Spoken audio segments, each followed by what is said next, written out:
Smuggling అంటేనే smart work. పాల లారీలో ఎర్రచందనం రవాణా, కూరగాయల లారీలో మారణాయుధాల రవాణా, మల్లెపూల మాటన గంజాయి రవాణా, ఇలా పోలీసులకు చిక్కకుండా స్మగ్లర్లు ఎప్పటికప్పుడు చాలా వెరైటీగా థింక్ చేస్తూ తమ దందాను కొనసాగిస్తారు. ఇక ఈ చోర్ పోలీస్ ఆటలో స్మగ్లర్లు ఎత్తును చిత్తు చేస్తుంటారు కాకిలు. అయితే దొరికినంత వరకు దొరకనప్పుడు దొంగ అన్న ఫార్ములాతో రెచ్చిపోతుంటారు ఈ స్మగ్లింగ్ కేటగాలు. లిక్కర్ స్మగ్లింగ్ల గురించి వేరుగా చెప్పాల్సిన అవసరమే లేదు. పోలీసులకు చిక్కకుండా ఉండడానికి ఎప్పటికప్పుడు కొత్త దారులు వెతుక్కోవడంలో వాళ్ళు సిద్ధహస్తులే అనుకోవాలి. ఎందుకంటే లిక్కర్ అక్రమ రవాణా కోసం ఎలాంటి రిస్క్ అయినా తీసుకునే స్మగ్లర్లు పోలీసులు కళ్ళు కప్పడానికి చేసే ప్రయత్నాల్లో భాగంగా కొత్త రూట్లను అన్వేషిస్తూ ఉంటారు. ఈ క్రమంలో దేశ రాజధానిలో ఓ గ్యాంగ్ ఎవ్వరూ ఊహించని విధంగా మద్యాన్ని అక్రమంగా తరలించడం మొదలుపెట్టింది. అయినా కానీ బుక్ అయింది. అయితే ఈ ముఠా తెలివితేటలు చూసి పోలీసులే షాక్ అయ్యారు.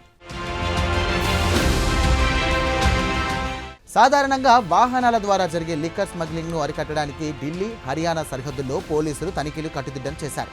దీంతో స్మగ్లర్లు కొత్త ప్లాన్ వేశారు. వాహనాలను పోలీసులు చెక్ చేస్తుండడంతో వాహనాలను వదిలేసి వాటి స్థానంలో ఒంటెల ద్వారా ఫరీదాబాద్ నుండి ఢిల్లీలోకి మద్యం రవాణాకు మొదలుపెట్టారు. చీకటి పడగానే ఒంటెలకు ఇరువైపులా పెద్ద బ్యాగులు కట్టి అందులో మద్యం బాటిల్ పెట్టుకొని ఇరుకైన అటవీ మార్గాన గుండా ప్రయాణిస్తున్నారు. ఇక ఈ ముఠా ఈ సందర్భంగా రాత్రి వేళల్లో శబ్దం చేయకుండా ఒంటెలపై మద్యం పెట్టెలను గమ్యస్థానాలకు చేర్చేస్తున్నారు.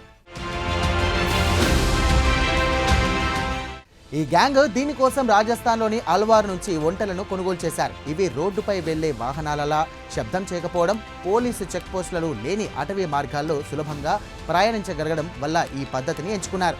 పోలీసులు ఈ స్మగ్లింగ్కు సంబంధించి సమాచారం అందడంతో సంగం విహార్ అటవీ ప్రాంతంలో అర్ధరాత్రి మాటు వేశారు. ఒంటెలపై అక్రమ మద్యం పెట్టెలను తీసుకెళ్తున్నటువంటి గ్యాంగ్ చాకచక్యంగా రెడ్ హ్యాండెడ్గా పోలీసులకు పట్టుకున్నారు. ఈ ముఠాలో మరికొంతమంది కూడా ఉన్నారని పోలీసులు భావిస్తున్నారు. దీనికి సంబంధించిన దర్యాప్తు కొనసాగుతోంది. ఇక ఒంటెలను స్వాధీనం చేసుకున్న పోలీసులు వాటిని జంతు సంక్షేమ సంస్థకు అప్పగించారు.